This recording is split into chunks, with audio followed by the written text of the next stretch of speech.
Hello there. I have a question for you.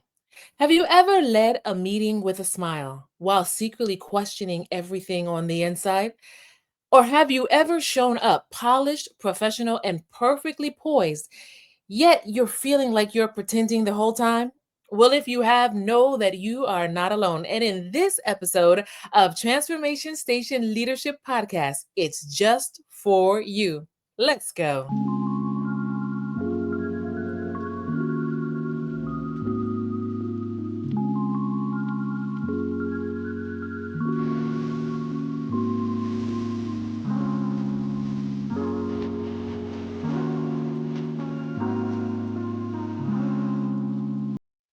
Hello there. I'm Adrienne Benton, your host, your coach, fellow leader, and someone who knows firsthand that sustained leadership is rarely polished publicly and privately.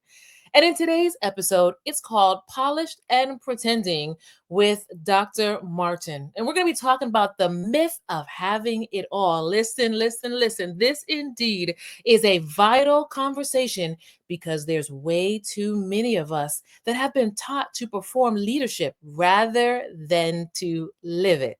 And in this episode, we're talking about the pressure to keep it going, the cost of looking successful while feeling lost, and the freedom that comes from leading honestly, not just impressively. So remember, here in Transformation Station, we dig into real time leadership topics. So, right now, if there's another leader that you're working with, maybe your team that has some questions that is doing a little bit of struggling when it comes to being polished yet pretending, go ahead and invite them right now. Share this episode and invite them to watch it with you. And right before we get into this episode, I want to ask you, where are you watching from? Because we truly are an international community. We're watching from Italy, we're watching from Spain, from Germany, from California, South Africa, and guess what? Today, even from Bermuda. So go ahead in the chat and shout out your country. Tell us where you're watching from and be sure to like, love, share, and subscribe. All right, so it's time for us to dig right in. I'm going to tell you about our special guest today before we bring him on screen.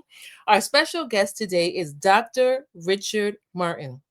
Dr. Richard Martin has been positively and permanently affected by the gospel of Jesus Christ. His soulful preaching and engaging spirit both testify that Jesus is real to him.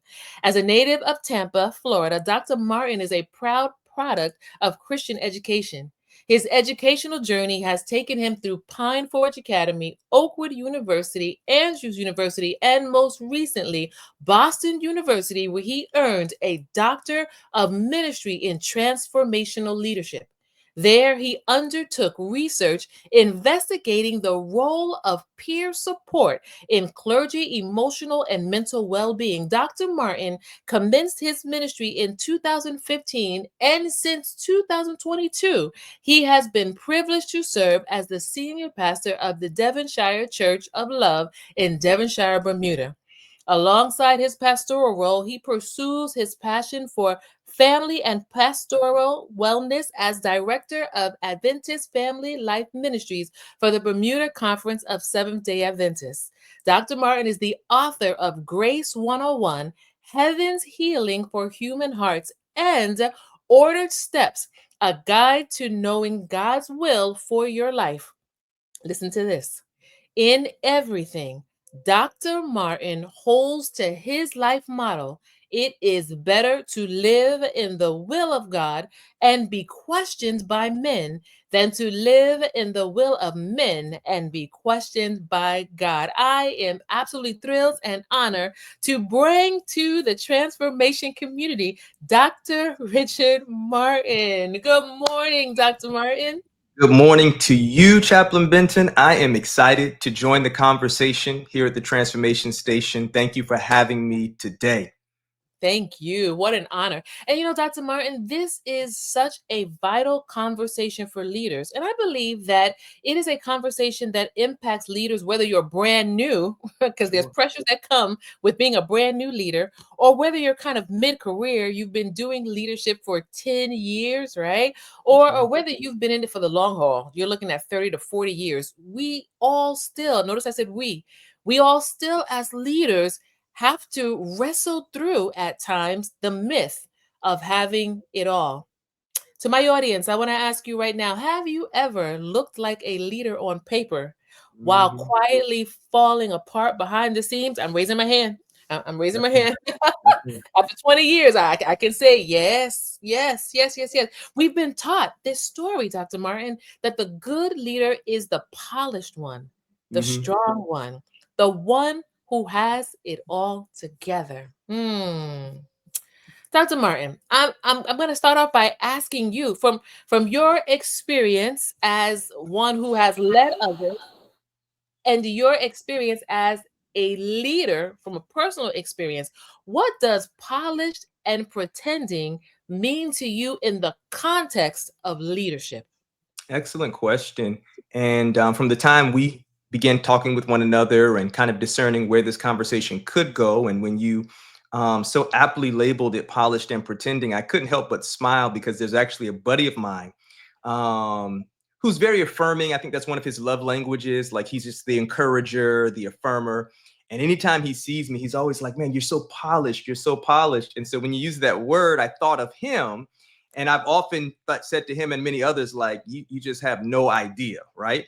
Normally, people see you, or we are seen in snapshots in sitcom windows, right? Mhm. 30 to 45 minutes. There's a wonderful text that I love, Becoming a Healthier Pastor. And the Mhm. author says that most people make their assessments, for better or for worse, about religious leaders between 11 and 1 on the weekends, right?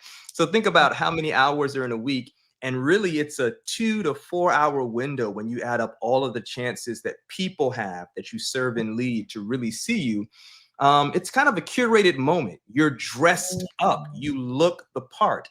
And so I guess I want to answer that question by way of a story that really reaches back to the summer after I graduated from high school and just before going to commence my formal education at Oakwood College, now university. And Mhm. I grew up in Tampa, Florida. And so if there's anyone listening right now who's familiar with the summer experience that is called camp meeting, our camp meeting took place in Hawthorne, Florida, a little small kind of sleeper town, not far away from Gainesville, where University of Florida is. And I was in the early stages, and I can say this looking back, of discerning a call to ministry. Didn't know all of the particulars of what a call meant. Most of what I knew about what a pastor slash preacher did was based on my local church pastors throughout my upbringing. And so I had the chance to preach one evening at camp meeting. And I'll never forget putting on my black suit, shirt and tie. And I had this big black Bible. It was kind of similar to one kind of my study Bible on the desk. Like this is kind of what it looked like. And these were the kinds of Bibles that the pastors I knew used to carry around. And it just so happened as I was walking towards the pavilion that evening for the sermon, and for the evening worship service, one of my local church pastors, he wasn't my pastor at the time, but at a certain point in my life, he was my pastor. And he was on a golf cart. I can see it just as I'm telling you the story. I'm walking towards the pavilion. His golf cart is driving the other way. Mhm. And without making eye contact to me, he says this statement, and I quote, "You got the look," and he keeps driving. Mercy. And that thing landed on me like I caught what he was tossing. So you got the look, didn't make eye contact, and kept going. And it was Mhm. as if he was trying to really get me to start thinking about, okay, cool. You got a black suit, you have the big black Bible, you have the tie, you have the look. But in time, you'll learn that pastoring and leading and preaching and serving is so Mhm. much more than the look. And I just Mhm. think that as leaders, we are very vulnerable to this because it's a human vulnerability. Mhm. For those who are connected to a faith-based environment, you know that one of the things that we lost as a human family very early on is just this comfort being seen for who we are. Like Mm, from the very beginning, this great fracture created a need to try to cover up, to try to mask insecurities, to hide our perceived deficiencies, and to present this image, to present this projection that we hope people like. And if we think about that, that's very, I mean, it's an elusive target to always try to present the best picture or the best image that we hope people like, when really what's going on the inside is we all have what I believe to be a God-given need for connection. We have a built-in wiring for community. We were not made to be alone. But I just think when there are internal things that need to heal, and we can talk about that later in the conversation, when there are some validation points that we need critical voices to speak to, until those mhm, things are ministered to on the inside, then we're going to pursue what I call kind of the uniform culture. Gas mm, station attendants, nurses, physicians, members of government, members of the armed forces. You have sanitation workers, athletes. Like we all dress up the outside first to cue everyone else around us. Oh, based on what I see, this is what they're about. That's what my pastor was saying to me. You have the look, but the look isn't going to sustain you. The look is really not what's going to hold you over the long form. There is something deeply internal that God ultimately wants to do in all of us that mm, then will be actually more powerful, more stronger, or stronger, I should say, than the look. So that's what polished and pretending means to me. It's when I invest more time, interest, and some of that can literally be like time as a resource. When I am really focused on first, how do I look? Am I dressed the right way? Am I manicured and polished? Versus really being prepared, versus really having the internal work, versus investing in relationships and making sure that I'm not an isolated figure, but I have mm. connections with those persons who have access to my life. Then I know, man, I'm really more interested in the pretense and the polish than I am with the substance of things. That's what polish and pretense means to me. Listen, that is rich right there. And I know beyond a shadow of a doubt that many of our watchers, our viewers, our listeners right now can actually really relate. Hmm. If I'm being honest, I've had multiple moments where I felt like an imposter. And it Yeah, was me not too. because it wasn't because I was intentionally trying to be an imposter. It was because there was this dissonance in between my personal and my professional life. Yeah. And I think that it really takes an opportunity where we sit down and focus and we stop and we become self-aware, Mm. where we can actually tap into what's at the root. I was doing some research and I was, trying to answer the question of why do so many leaders fall into this trap of being polished yet pretending. And this is what I found. There's three common features driving this polished and pretending leadership. Number one, fear of being found out. Mhm. Imposter syndrome whispers, "You don't belong here." Ooh. When that whisper comes into your psyche and you take hold of it, we end up trying to overprove I belong here. Yeah. Staying late, saying yes to everything, avoiding any sign of uncertainty because we're fearful of being found out. Second common reason, fear of disappointing others. Mm. Many of us are terrified of letting people down. So we carry more than we should. We apologize for taking up space and smile through stress. Listen, if you are watching this right now, I want you to go Mm. ahead and put a one in the chat if you can resonate with any of what I just said. If you have ever in your career, in your time as a leader, walked through the journey of being terrified to let other people down, carrying more than you should, apologizing for taking up space in spaces where you belong, Come on now. and smiling through stress. And then number three, fear of losing credibility. Mm.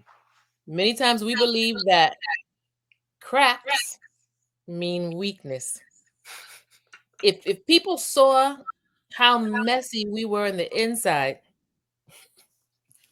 they would question our capability. Mm. Yeah. So we end up avoiding it at all costs, Mm. avoiding vulnerability at all costs. Dr. Martin, what are your thoughts on this? Yeah, that's profound. And I find it very much at work in my own life as I reflect on these 10 years of, I guess, being gainfully employed as a spiritual leader, as a pastor. But I can even see it in my educational experience, right? And I think a lot of people, regardless of field or industry, maybe know what that's like when it Mm, comes to trying to find your own. And a few examples um, came to mind, particularly as you talked about fear of disappointing others. And I would imagine that many of us have a certain prism through which we perceive that disappointment. So for me, one of the things that I have learned, and I guess continue to learn about myself, is kind of my prism for discerning success or achievement or accomplishment or disappointment or missing the mark or falling short is, and this is kind of the phrasing for me, man, I didn't make the grade, or man, I'm glad I got an A. And that really has a lot to do with, I guess, my formative framework in my background and my upbringing. A large part of how I filtered acceptance or progress or validation was through the American system of education, that often gave report cards, right? It was one of those things that either filled you with great joy and pride and anticipation because you knew you were going to get a pat on the back or a round of applause or some kind of accolade or a little money if that was how your parents rolled. But you also maybe had a great deal of trepidation if you knew there was a mark on that report card that did not reflect that which you were expected to accomplish. Now, outside of the educational halls, man, that kind of wiring about making the grade, it has gone with me. And I wouldn't even say I'm completely over it. It is something that is kind of a relationship that I am mindful of and aware of and have to know. So, I mean, Chaplain Benton, you know how this is. Like at the end of a sermonic presentation, I'm thinking, what was the grade? At the mm, end of leading a board meeting or business meeting, how would I grade that when it comes to coming alongside somebody, maybe in a pastoral counseling scenario? That's kind of the metric. Now, for other people, it's not what's the grade. That's just me. For other people, their prism could be differently. For someone else, it's did I make the shot? Maybe those who come from an athletic background, like they always felt the pressure to win the game, to carry the team. And so for them, they may have a point system or an endurance mentality. For someone else who grew up in an environment where maybe they contributed by way of cooking and cleaning, a sense of organization and stability and having things categorized is how they filter success. So if their office gets dirty or their car is kind of unkept or they don't feel like they've presented in a way that says, I am organized, I have everything, my ducks in a row, then for them, that equates to like life is falling apart, and it really may not be. And so, as you said that, often if I feel like I've not made the grade, circling back to my prism, I'm often wondering, well, who is disappointed if I'm not making the grade? And I don't want to that's get it. ahead of myself because there's another question coming, I think, that can kind of get into some myths behind those musings. But that's kind of where I can get in my low shadow space of ruminating and saying, oh man. And let me just go ahead and jump to it. Like one of the reasons why I feel like that can kind of get under the skin of we leaders, of us as leaders, is, and I don't want to sound cliche, but I really think it's a big part of it, and just people pleasing. I was talking to a friend of mine the other day, and I appreciated her transparency. We were exchanging voice notes on WhatsApp, and she was talking about a decision she had to make professionally. And her decision was accompanied by a choice not to publicize it. She was only sharing it with a few of us. And she said, the reason why I'm doing that is really not because I'm trying to be like exclusive, but it's because I know my tendency towards people pleasing. And one of the reasons why I share things is because somewhere in there, I'm looking for an affirming comment or some external validation to make me feel better about a decision I know I needed to make. And she is not alone. I mean, I'm sure people listening right now can testify that one of those sneaky drivers that push us to project and to kind of have the image is we want to people please, but really for what we think people pleasing will accomplish, which is, well done. You are seen, you are wanted, you are loved, you are valued. And one of the things that has helped me along the way, shout out to one of my buddies, I had a chance to speak at our annual gathering of pastors at my alma mater. It's called the Pastoral Evangelism and Leadership Conference. And I was nervous, like most people are nervous, wanted to go well. And one of my buddies said, listen, they're not inviting you to see if you can speak. And it was like, whoa, because I was definitely preparing and thinking like this is proving ground, you know what I mean? And it was kind of what you said in your introduction of the conversation is often that's kind of where we stay. Like we kind of can get stuck in, I have to prove something, I'm not really building any currency, any credibility. Therefore, I'm fearful of losing it. And I think there's way more grace out there than we give ourselves credit for. And if we start really believing there's a lot more grace from God and from others, then I think we can actually give ourselves grace. Now, this is an excuse. It's not an excuse to, of course, not prepare, to be, lax or half-hearted in what we do. But I think it allows us to kind of push away from always trying to feel like, you know, you picked me on your team, but I'm not really sure you're sure if I should be on your team. Mm, So let me always kind of try to, dribble a little harder and score more points. And it's like, no, everything doesn't need to be that. And really and truly, everyone's not expecting that either mhm. all the time. And yeah, I'll have to sit with those three a little more because the one that resonated with me the most is just this fear of disappointing people, not Yes. making the grade. And I think ultimately, and I'll stop, No, no, this it's is that good. Please. fear of, let's use you and me as an example. If I don't make the grade at the transformation station, like if this conversation just tanks, Mhm, I'm not just thinking like, "Ah, I'm never going to be invited back." But like when I see Chaplain Benton, is she going to be like, there's the guy who I invited to be on the mhm, podcast? And it was like, that was an mhm, interesting 30 minutes. Or mhm, moreover, is she going to say to somebody else, yeah, so I mhm. interviewed this guy and right?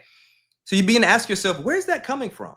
Why are you getting ahead of yourself? That's kind of like an anticipatory grief almost. Like you're projecting the worst possible scenario. But if you flip it, there's really a desire for one, you want to have a valuable contribution in life, and you want to be a member of community and connecting with others in a way that just, the transaction is of such where it's like, wow. And I think a lot of baggage is brought into those scenarios that Mhm. um, a lot of us could benefit from doing some deep digging with some guidance, some counselors to help us unearth where's this coming from. And I do believe healing is possible so that now we're still making progress, but from different drivers, if that makes sense. Yes, absolutely, 1000%. As you were talking, I was thinking to myself that there is a cost when we are not authentic. Mercy. There's a cost for us as leaders when we are not authentic, whether you are, as Dr. Martin said, the leader of a church, maybe you're the Mm, pastor, or you're the first elder, right? mm, Or you're working in corporate America and you're leading this organizational team. Or maybe you're the mom, the dad, the leader in the home, true. right? There's a cost when we are not authentic. And one of the myths that I had to wrestle with, and I still wrestle with sometimes, is something that you mentioned, that as far as like perfectionism, that Hmm. cost that you have to have it all together, you have to have all the answers, right? But one of the mantras that I have with my current organizational team that I'm working with is I say to them periodically, because I want them to have it at the forefront of their minds, I'm not asking you to be perfect, I'm asking you to be progressive. Mm, I'm not asking you to have all the answers, but I'm asking you to stay in a frame of mind where you want to continue to grow, yeah. where you open the space for everyone on our team to continue to grow. And I have found that they have started saying it amongst each other now. Hmm, Are we growing? hmm. We're not being perfect. But Yeah. and as we move away from that perfectionism, it also opens up the door for there to be joy in the room, Mercy. for there to be connection in the room, because that fear factor, I don't have to fear somebody reprimanding me because I didn't get it right, Yeah. but I can welcome a conversation Mm. where we can sit together and move things forward. And I find that over the years, when we're not aware of this, we get so good at pretending that Yeah. we also, Dr. Martin, forget how to lead ourselves. Wow. Perfectionism for me at one point in my career, it was not just exhausting, but it was expensive. Mm. Say that again. It was not just exhausting, but Woo. was expensive. Yeah. Let me tell you what it Mm. costs. Mm. Trust. Yeah. Because people can feel when we're not real. Mhm. Sometimes we Mhm. think we're fooling people or we're fooling the system, but we're not. Mm. It's like they can sniff, they can smell the inauthenticity. They can see the shiftiness in your eyes. They can feel how you walk into the room, how you sit at the table. Mm, trust. Creativity. It's hard to be creative. It's hard to take a risk when you feel like you're going to fail at it or when you feel like you've already failed. In my career, I've had times where I believed the lie that I did not belong in the room. And so you know what? I walked into the room as though I did not belong. I walked into the room as though I had already failed and no one had said one word to me. Yeah. Ooh, Yeah. costly, costly, costly, costly. Mm. You're talking. You're talking. Woo! And I appreciate you sharing, really, because your sharing, I think, is a kind of permission for me and for others to know, one, oh, wow, we're not alone.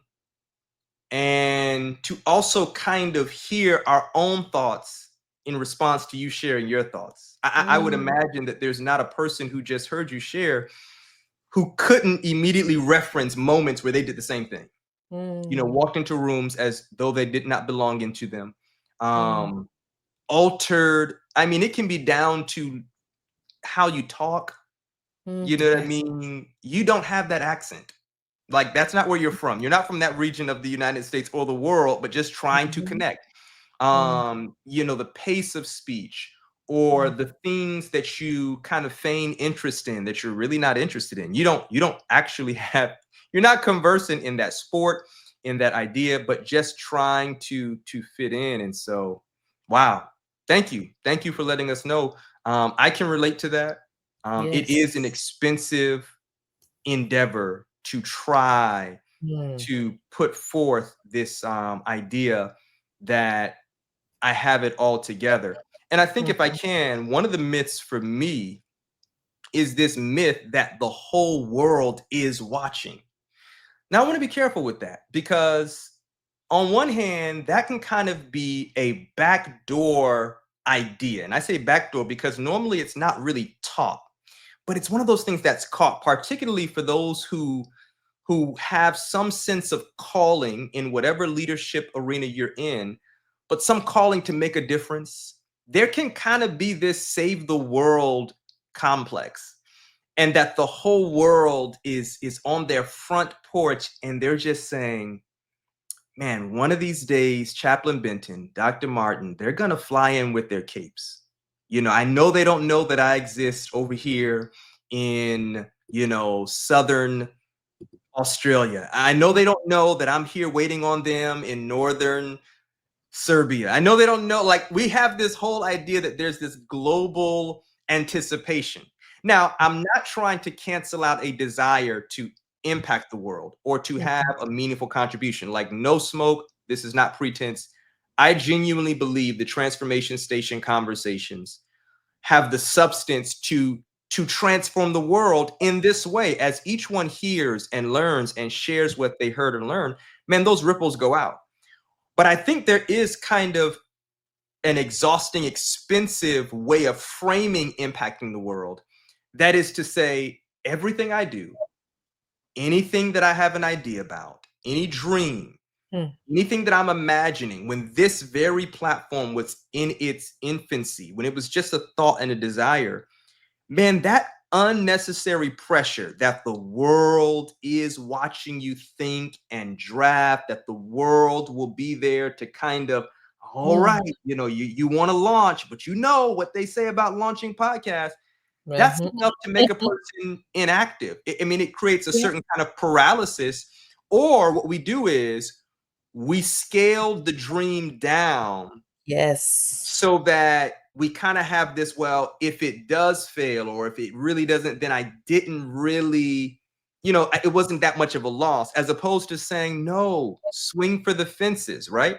So that Mhm. myth, the whole world is watching, and COVID didn't help, particularly those who had to transition to kind of an online space, and our language would even betray that, right? We'd say like, what's up world, welcome world, if anybody's watching anywhere in the world. And it's so funny, I'll just speak for myself. Man, sometimes it was like, I know that some of these videos, the views are the 10 times my mother's watched it, right? And my grandmother. And again, you're not selling yourself short, but I think what I'm encouraging is just demythal, I don't even know how to say that word, mystifying Mhm. this idea that the whole world is watching. And you come a little closer to say, yes, someone is watching, but the great majority of those who are watching, they're actually supporters, right? Yes. The great Yes. majority of those who are watching are encouraging. They are expecting you to be consistent because they benefit from it, right?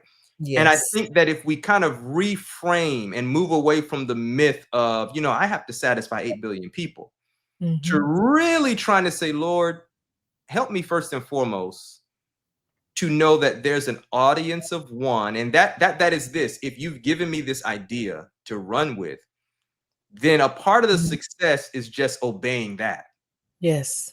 right? And Yes. after now, I know that I've operated out of obedience and I have leaned into this mission that God has given me.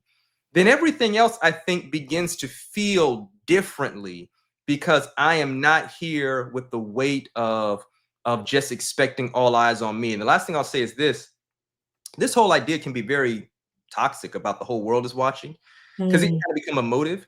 And I think that the higher the visibility, the higher the chance of volatility. Yes. Like with Yes. more exposure, we live here on an island and it's very, very hot, summertime right now, and they're constantly encouraging us to be mindful of our sun exposure. Because Mhm. as beautiful as the sun is and as necessary it is, overexposure to the sun can really have some debilitating effects. And so I think the same thing when it comes to that myth of needing to have it all together is sometimes that idea of needing to have it all together is tethered to a false sense that there are more people watching in judgment than there really are. Like Mm. one of the things that really helped me and continues to help me is don't go into things with like a Oprah mentality or Steve Harvey mentality. Like these persons do have a large platform and they are being watched by a lot of people, but you don't have that one, right? And Mhm. God may in fact entrust you with more visibility, but just know that's a trust. Like don't feel like you have to rush for that. People tend, one of my mentors, Big Brother, says it this way: people shoot at what they can see, right? And so that has helped me to know, don't feel like you have to have it all together before you start things, before you launch out, because some of that is cultivated along the way. Everybody's not watching in judgment. Most people who are watching you are watching with an eye towards support, encouragement, and hoping that you continue on because you're actually making a difference in the world where you serve. I love this. I love this. And for those of you who are watching, go ahead and share with us in the comment section what's resonating with you. Mm. What is resonating with you from your leadership journey, past and present? One of the things that I thought about just now is the fact that our teams, the people that we lead, they Mhm. don't need us to be superheroes. They Wow. don't need us to be superheroes. For me, when I look at mentors and leaders that I admire, they're ones that I feel as though I can trust, that are steady, that are honest, that will give me honest feedback, that won't just tell me what I need to, what I feel like I want to know, but what I need to know.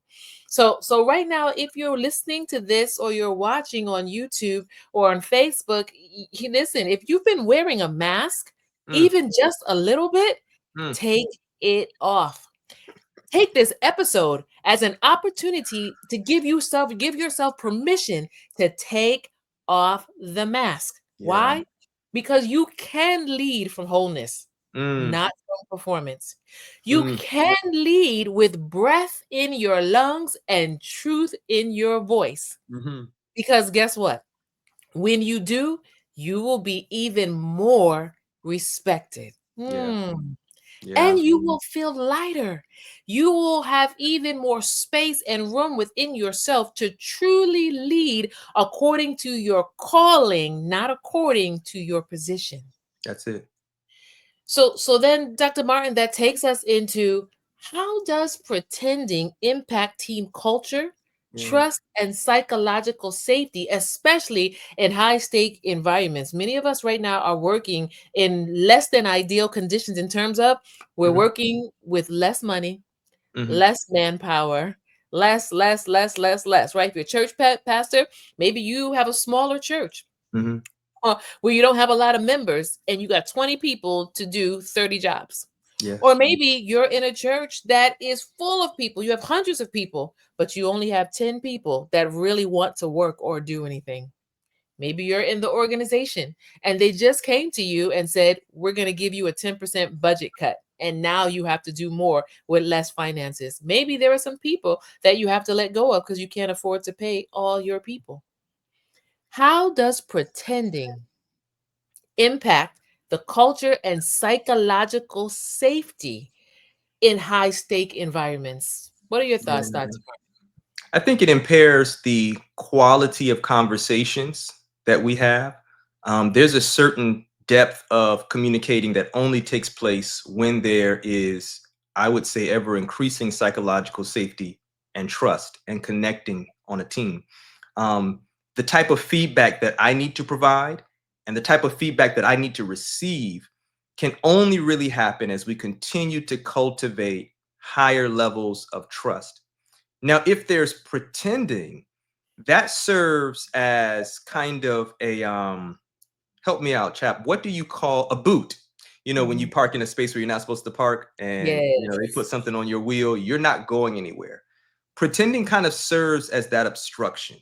Mm, It limits the type of relational currency that is needed to be able to pursue whatever mission and vision that organization has established. It prevents there from being a sense of shared value building and alignment. And ultimately, I think that the pretense becomes sort of like a straitjacket. And mhm. all we can do is smile, but we're not able to move our arms. We're not able to really be flexible. Our imagination suffers from it. And what we do is we kind of go back to whatever the status quo was. Now, let me put that and apply it in context. So I moved out of the country of my origin to a completely different country, cultural context, organizational context, and church context. One of my favorite texts is look before you lead. Mhm. And the gentleman says that before you lead, you really want to spend a good deal of time in observing to try to get a sense of that organization's cultural values, beliefs, and behaviors. And that will give you a chance to know, who you're dealing with. And by the way, you want to provide opportunities for them to get to know your culture. You bring a leadership culture with you. We all do. We have certain ways we behave, certain beliefs that we have, and certain values that we have that impact why we do what we do, right? Yeah. And Mhm. so ultimately, I believe that the job of a leader, out of the many jobs that we have, right? Like there's no single job. John Right. Maxwell says it's influence. And I would agree with that. I think that the ultimate job of leadership is to create space for relationship connection towards Mm, accomplishing the mission. That's what I believe, right? However, having said that, and as wordy as that is, I do also see that in a team culture where pretense is present, here are two dynamics that are present. There's often low trust, but there's also high ideals. So take a mm, religious setting. In fact, right now, one of our studies is on becoming a safe space. We're using Towns and Cloud and Townsend's book, Safe People. And they mhm. talk about this idea, right? In religious settings, they're high professions. We believe in God, love your neighbor as yourself, Yes. turn the other cheek, pray about everything, high professions. But when there's low trust, there's all this middle ground that we don't really know how to fill. And we have the words vulnerability, transparency, sharing. But when there's low trust, I don't know if what you're going to do with that information. I have no idea whether or not you will see me as I share me and still receive me as a part of Mm, this community, right? And mhm. so when that is happening, pretense runs rampant. But here's God, right? God is so good because he won't let it happen without giving us opportunities to adjust. The other Mhm. day, it was probably for me the most, I put it in quotes, the worst possible time, but Mm. as God often works, that's generally a disguise for the best possible time. Yes. And one of it stemmed from a communication lapse. One of my leaders needed something from me, and that particular week, I just hadn't gotten back to them. And so I show up to church, and we're about to move in, and they're like, "Hey, Pastor, I want this announcement to be made." And I said, "Well, I need more information on that before I make the announcement." And they were like, "Well, Pastor, I tried to get in contact with you, but I hadn't heard from you." And then all of a sudden, no doubt, this person just breaks down in tears. Now, the reason why I say it was the worst possible time is because we're literally like in public. We're right here in a very highly trafficked part of our church. And I'm just saying to myself, oh my goodness, like, is this happening right now? And it was happening right then and there. This person is just crying and just begins to share.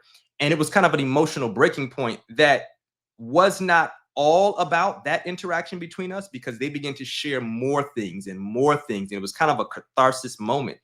And so I felt impressed to just sit there and listen, just let this person share. And at the end, I gently offered, I said, would you agree that a lot of what you shared stems from a need for greater trust between you and me and between different members of our team? And without missing a beat, they said yes. They said, I have so many ideas. I want to contribute. I feel like people don't trust me. I feel like I don't know who to trust. And I said, well, how long have you felt like that? And they, just got open up more. I mean, for years now, prior to my arrival, I'm coming in and it continues for them. Mm. And I said, I do think that one of the best things we can do as a team is to invest in greater levels of trust. Now, that's going to be more than just this conversation. That's going to require us to have a level of intentionality that perhaps as a team, we've not invested in more. But it was that breaking moment that let me know, okay, this trust thing is indispensable, right? Mhm. If people are going to track with you, they've got to know that there's investment in that trust quota going on. And it's not always going to happen overnight. It can't happen overnight, but we have to have opportunities where trust can be earned.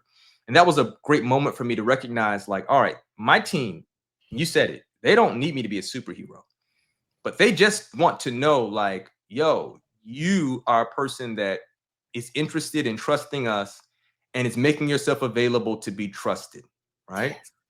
Yes. That Yes. for me is the best Mm. contribution we leaders can make to our team culture.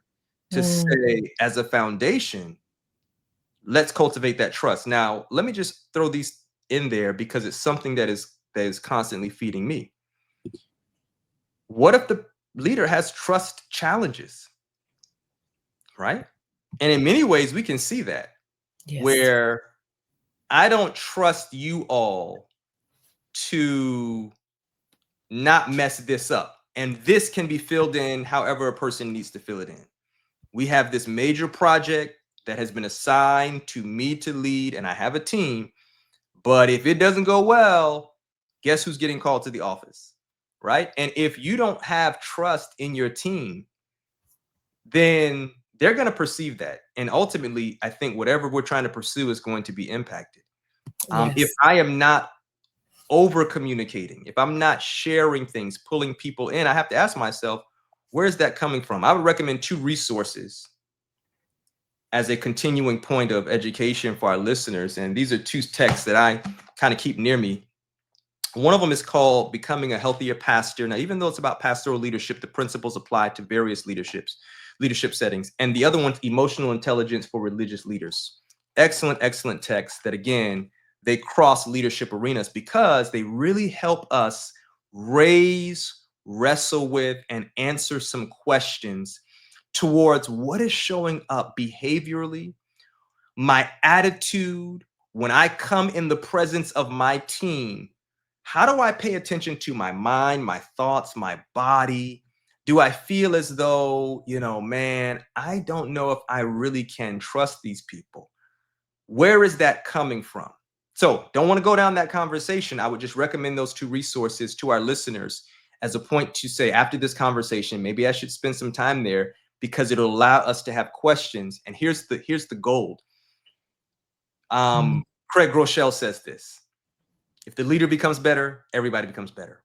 If I am placing myself in an environment where the internal work towards becoming somebody who's more trustworthy and who is a greater discerner of who can be trusted, then I think that that will infiltrate my team culture. And mm, organically, I will learn, hey, this person is earning trust.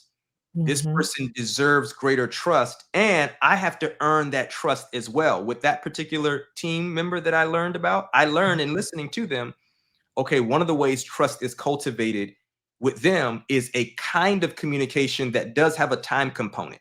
Whereas for me, I'm like, yeah, I'll get back to you, not in infinity, but I'll get to you. But this person, based on a lot of things in their life, a lot of hurts, a lot of disappointments, one of the ways they measure trust is a certain kind of communication. So I had to know with this individual, hey, I want them to know I see you, I've heard you, yes, I'm yes, responding, right?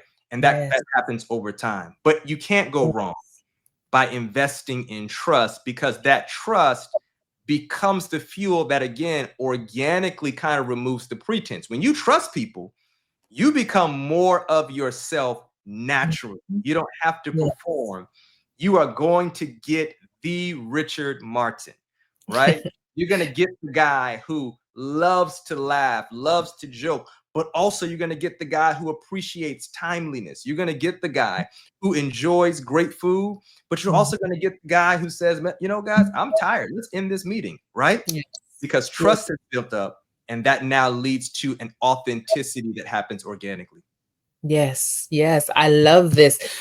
You mean you hit on so many different things. So we have Nordia, who we know. Nordia, good to see you in the chat. Thank you. Hey. Nordia says all of this. She says, listen, all of this resonates. Lead from wholeness, Mhm, authenticity, and honesty. mhm. People will know when we're wearing a mask. And she resonates with you by saying, yes, trust must be earned. Thank you Yeah. so much, Nordia. And it's so true. Dr. Martin, one of the things that I have people ask me, like, well, how can I really know if my team is not connecting with me? How can I really know if my team believes that I'm being inauthentic? And I want to share a few of these leadership principles that we can kind of look out for, right? So when a leader is constantly polished, always fine, never admits to struggle, it sets a Mm, tone that we are not to show weakness here. mm, And that looks like your team members will stop offering ideas. yeah. They do not feel safe to speak up. You'll ask a question, crickets, crickets, crickets. Nobody has an idea, nobody has a response. They will hide their learning curve. So if they're learning, if they're growing, they'll hide it and just let little pieces show out. They can do just a little bit as opposed to showing the full gamut of what they bring to the table. Mm, And then here's a big one. They will stay silent when something goes wrong. mm, I have been on teams where I have worked for leaders who were very domineering and controlling.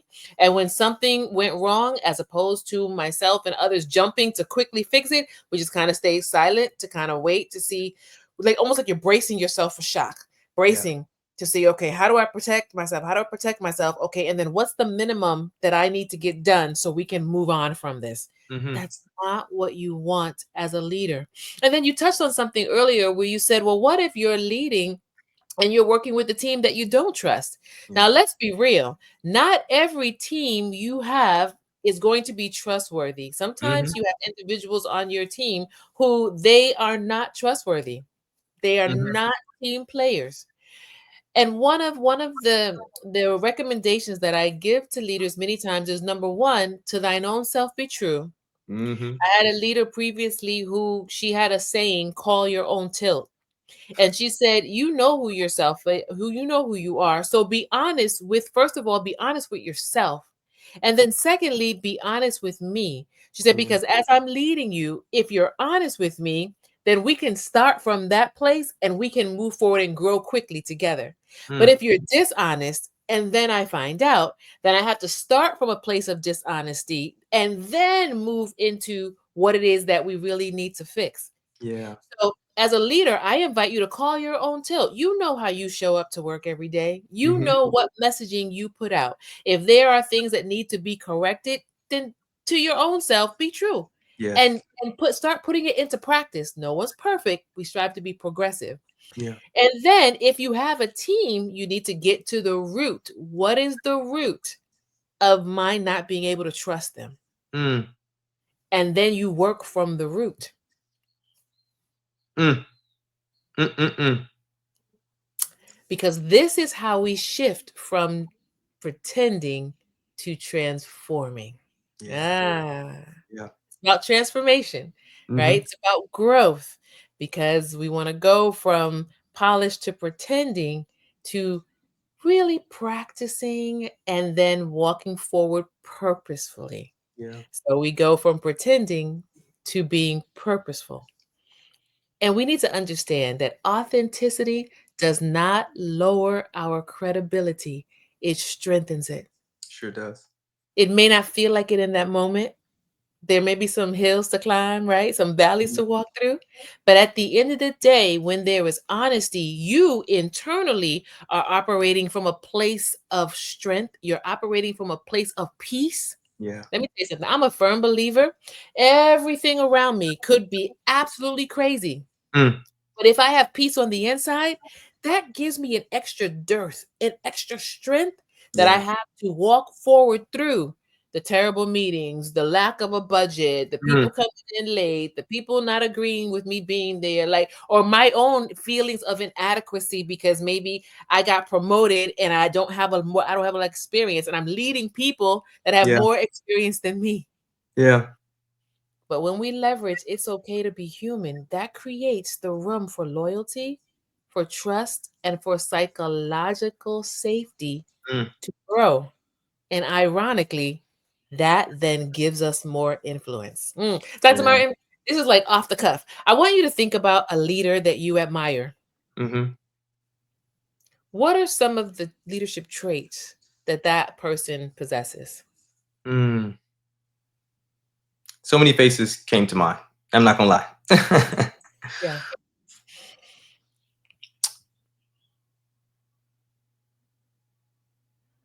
There's a leader that I admire who has a very high tolerance for trial and error. Mm. I would even lean in on the error side of that. In other Mhm. words, they don't mind like going after it. And Mhm. for them, it's not win loss, it's win learn. Like for Mm. those of us who might have used that as a point in a sermon or kind of, use it as a cliche phrase, for them, it's their lived experience. Mhm. You never hear them relay kind of the L's as like, I'm never trying that again. They're normally already like going on to what's next. And I Mhm. think that has been one of the hallmarks of their, I would say, their current moment in pastoral leadership, Mhm. because they're like, listen, we don't have time to just try to refine the try. You got to Mm. try. And Gotcha. sometimes what you try, you're finding out, hey, man, this thing is great. And we keep going with it. But Mhm. anything that we find out is like, that didn't really stick, keep it going. And I had the Yes. chance to reach out to another leader I admire. And again, remember I said earlier, one of my prisms that I'm overcoming is making the grade. And Mm. so in my work, there are a lot of things that have been billed as key metrics. And there are a lot of, I would say, fairly annual efforts that we put forth towards growth. And if those efforts do not yield the type of growth that we might deem to be like, oh, wow, like, look at this, that can kind of say, man, what went wrong? Did we do everything right? And so such was the case a few years ago. We did a 3-week effort, and we were very prayerful and planning and investing. And at the end, one of the metrics, there are many metrics, but one of the metrics that um, you know, our organization really values, it was like, man, that doesn't seem to really correspond to the time that went into preparing for this. And so I kind of had that heavy on my heart for a while. And I shared it with one such leader. And Chap, their response to me was so liberating. In fact, I'll be honest, I was even kind of nervous about sharing it with this leader because Mhm. very much like an aficionado in this arena. So I was like, man, they're probably going to be like, this Joker is not called. Like he needs to just hang up the cleats. And their response was so refreshing. I said, man, I should talk to this person earlier. They said, man, you need to forget that like last week. Like you don't learn this thing with one effort. Like you learn this through trial and error. Like there are so many metrics to what you did that aren't just measured by how many people got baptized or any number. Like no, you need to know that the whole idea of building your team for such an effort was a win. Showing up was a win. The fact that you turned around and saw and validated and celebrated the contributions of your team was a win. Now you have data. You have something in your toolkit that you know, oh, we can do this or we Mhm. can do that.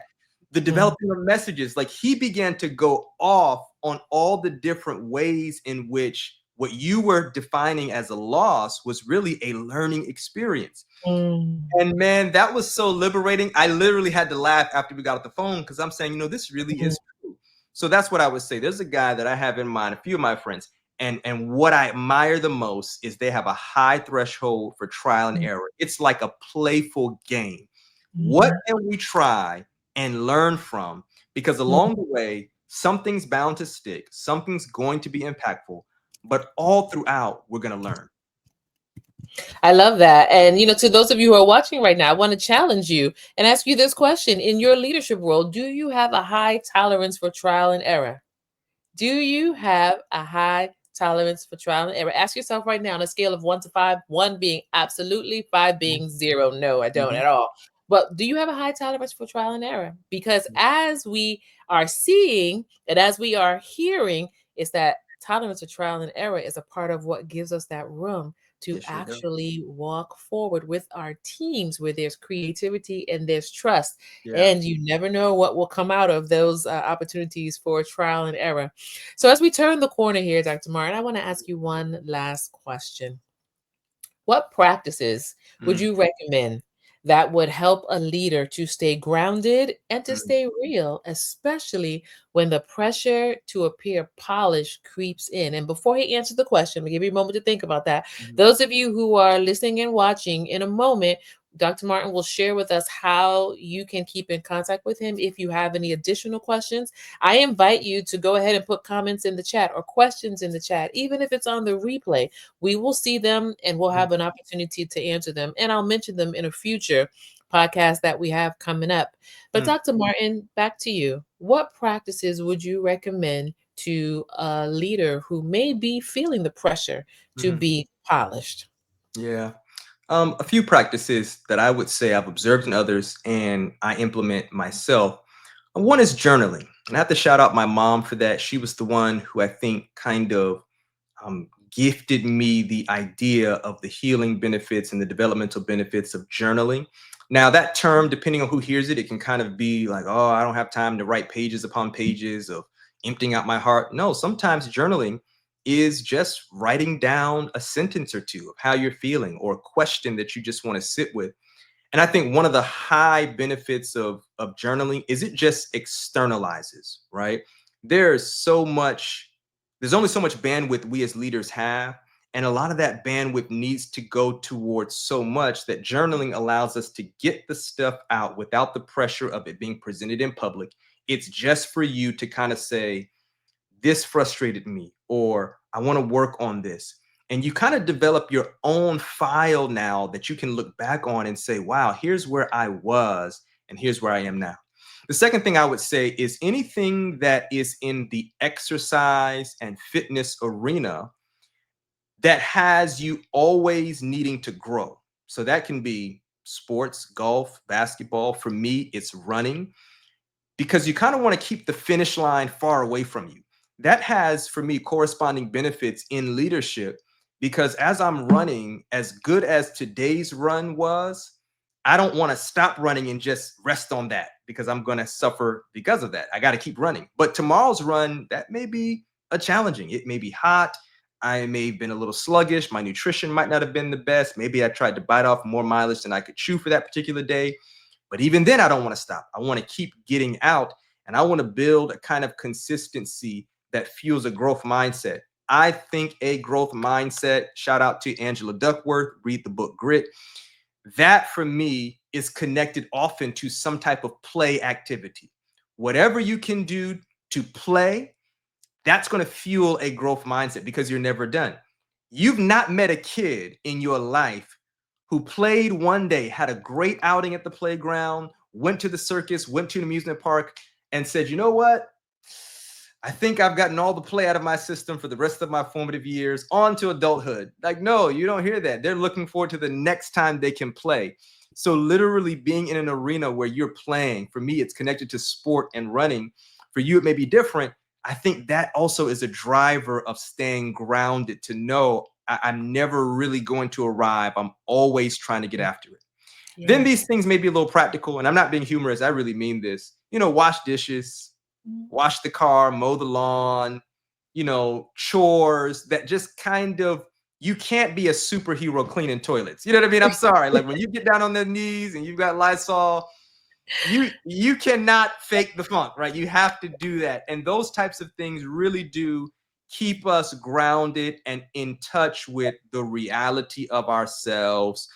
Gardening, getting out, getting your hands dirty, serving other people. These are just some areas in our lives where I have found a kind of return on that investment after coming back from a run. After journaling, you realize, okay, maybe it's not as bad. I can live to see another day. And then finally, and this goes back to the beginning of polished and pretending. You want to find those people in community, and you can start at home, one or two people that you can be transparent with on the other side of whatever the polish is. So, Mm. who can I go to and say, I'm really uncertain about this? Who whose ear can I trust to hear my mouth say, I'm feeling I'm feeling kind of incomplete. I'm feeling exhausted. I feel like I'm losing touch with myself. Um, my job feels more like work than a calling. I feel like I'm kind of in a slump, preaching wise. I'm losing touch with my team. One guy just resigned. Who can I go to and have those moments of sharing, knowing one, they're not going to try to fix it, they're just going to listen, right? Those things keep you grounded. Then finally, this may be a little light, a little playful, a little practical. You want to have a space where you can go and dress down, literally, right? I live and work in an environment where a lot can be made of externals. I mean, it's almost like there's an expectation that you're in a suit everywhere. And sometimes, just for my own sake, I intentionally don't wear a suit going to those very places. For me, I'm not trying to be a rebel. I'm not trying to ruffle feathers. It's literally just so that what my pastor said to me, I never feel like the look is enough. So yeah, I'm going to dress down because dressing down allows me for a moment just to be grounded and to know, hey, keep your feet on the ground and continue to grow. This is powerful, powerful, powerful. Again, I invite our audience, those of you, if you're listening to this on Buzzsprout or Spotify or Apple Podcasts, wherever your favorite podcast platform is, I want to invite you to listen to it and share it, but also go to YouTube and watch it. Like, this is a powerful episode to be able to actually see Dr. Martin as you hear his voice. But again, those of you who are listening and watching, I invite you to share with us in the comment section, what are you resonating with? And then also share with us your own leadership experiences as it pertains to being polished and pretending, and how we move from pretending, how you move from pretending to purpose. Dr. Martin, I want to share just one or two more practices that I have found helpful. Number one, check in with yourself before you check in with others. Wow. I love the fact that Dr. Martin encouraged us to find that person that you can be real with, that you can talk to about the realities. We all need that one or two. And if you don't have that need, that one or two right now in your circle, then I'm going to invite you to stop, pray, ask God to show you who that one or two is. Yeah. Ask yourself if you have an open door where that one or two would be able to find you, right? And welcome you in. If you do, then pray for that one or two, because we all need that one or two to just be able to be with no pretense at all. Mm, And as you have that one or two, you also want to check in with yourself and ask yourself, am I reacting to pressure mm, or am I responding to purpose? mm. When we react, we don't ask any questions. We're not really listening. We're just trying to get through. When we respond, we're more thoughtful. We see the bigger picture. We want to get to the end goal. This will help us to lead from presence, not performance. Number two, Mm, name it. Don't hide it. I'm going mm. to say it again. Name it. Don't hide it. Yeah. Sometimes I will say to my team, hey, I'm a little off today, but I'm here and I Yeah. care. There was a time recently over the past 2 weeks where I was dealing with multiple things, personally and professionally. And I had to say to my team, I'm going to close my door for the next half an hour. Mm, Right now, I'm telling you ahead of time, my tolerance is a little low, my patience is a little thin. It's not really you or the situation. It's just there's way too many things going on at the same time. I need a little bit of space. mm. Okay, man. And I closed my door. I went in. I gave myself an opportunity to stop, to breathe, to pause, to pray, to rethink. And when I opened my door, yeah, I still had some things I was dealing with personally and professionally, but I was in a much better space. Yeah. And the fact that I was honest, I did not bring the whole team into my chaos. Mm, mm. That's real. Mm. Woo.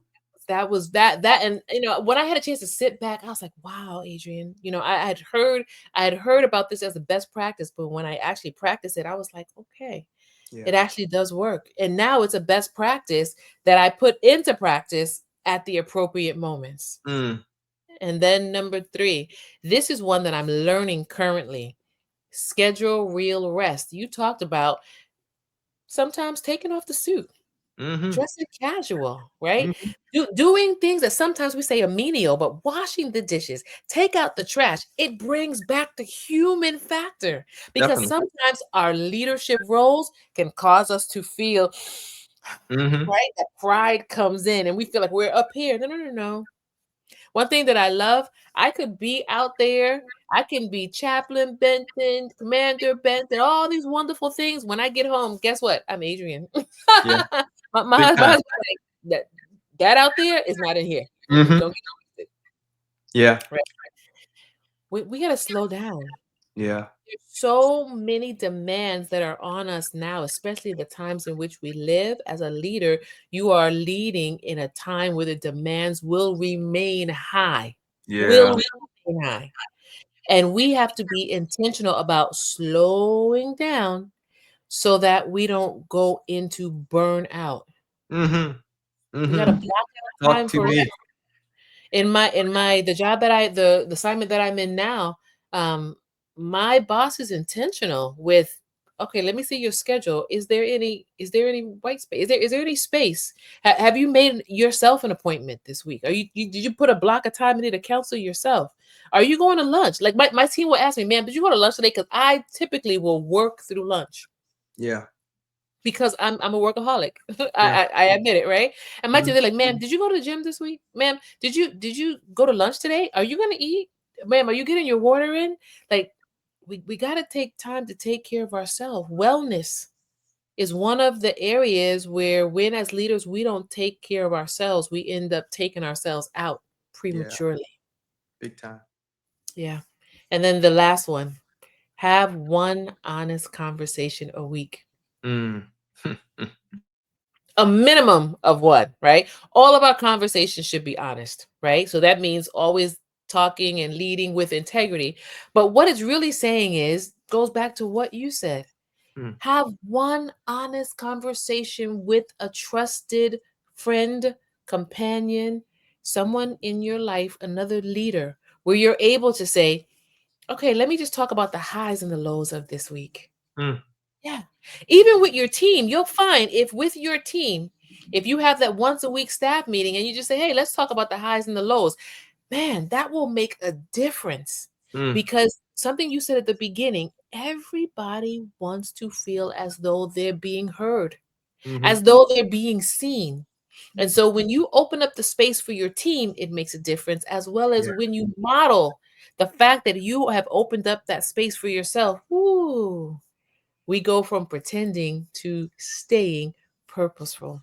Mm, Dr. Martin, I can't thank you enough for this comment. To me, this episode is almost like a masterclass. mm, And to those who are listening, I'm really inviting you for this episode of Transformation Station in particular. I'm inviting you to share this episode with at least two leaders this week that you know.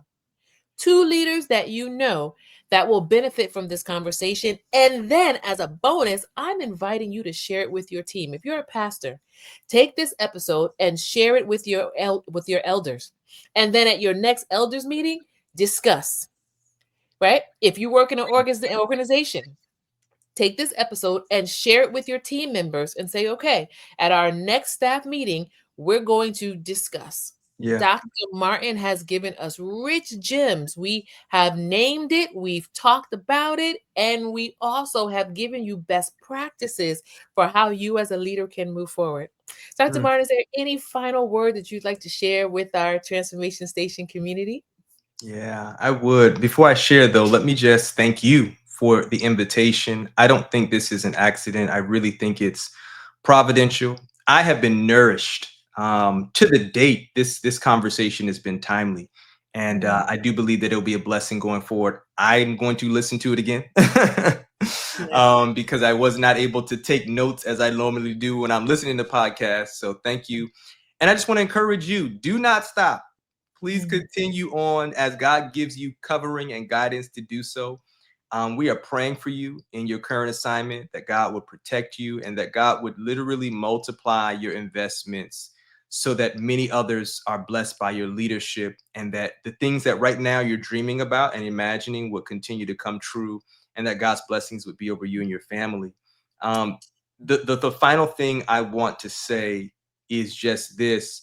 Um, One of the best investments that you can make as a leader is continuing to invest in becoming the most healed and mm. whole version of yourself. Every relationship in your life will benefit because of that. Mm, wow. And Dr. Martin, if somebody wants to find your books, if somebody wants to communicate with you, what's the best way to be able to find you or to be able to communicate with you?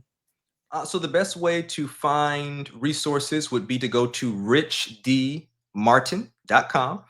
You can find Grace 101. You can find Order Steps. You can find the blog that I write. If you want a little bit more personal contact, maybe have a question, I'm mostly on Instagram, Pasta_Martin, PASTAH_Martin. Same thing on TikTok. Not really on Twitter as much. Go on there every now and then, but if you shoot me a DM, I will get it there as well. And yeah, any way that I can be of service to you, to your team, as you pursue wholeness and wellness and continuing to improve upon your organizational culture, more than glad to do that. Thank you again for having me at the Transformation Station. It's been my true joy and honor. Thank you so much. And community, we want to support Dr. Martin. So please go and find the books. Go and find the books, publish and use as a, like literally use them as a resource with your teams, with the various environments in which you're in. Dr. Martin, once again, thank you so much. I foresee that we're going to have you back for a part two somewhere down the line. So look out for that invitation. For sure. All right. Thanks so much. So, listen, if today's conversation hit home, if you've ever led with a polished exterior while hiding silent exhaustion, then just know this: you're not weak for being human. You're strong. You're strong enough to stop pretending today. Real leadership doesn't require perfection, but it does ask for your presence. So give yourself permission to show up honestly, not just impressively. I would love to hear your story. So tag me or DM me with your biggest takeaway from this episode. And I'm serious, I really encourage you to take this masterclass and to share it. I said 2, but go ahead and share with 5 leaders that you know, and also share it with your teams. And don't just share it for sharing its sake, but share it and have a follow-up conversation. Finally, remember that every Sunday here at Transformation Station, we share a new episode for leaders. So again, share this podcast. Listen today, discuss on Monday, grow with your team and with the Transformation Station community. So, as always, until next time, stay grounded, stay real, and keep on transforming.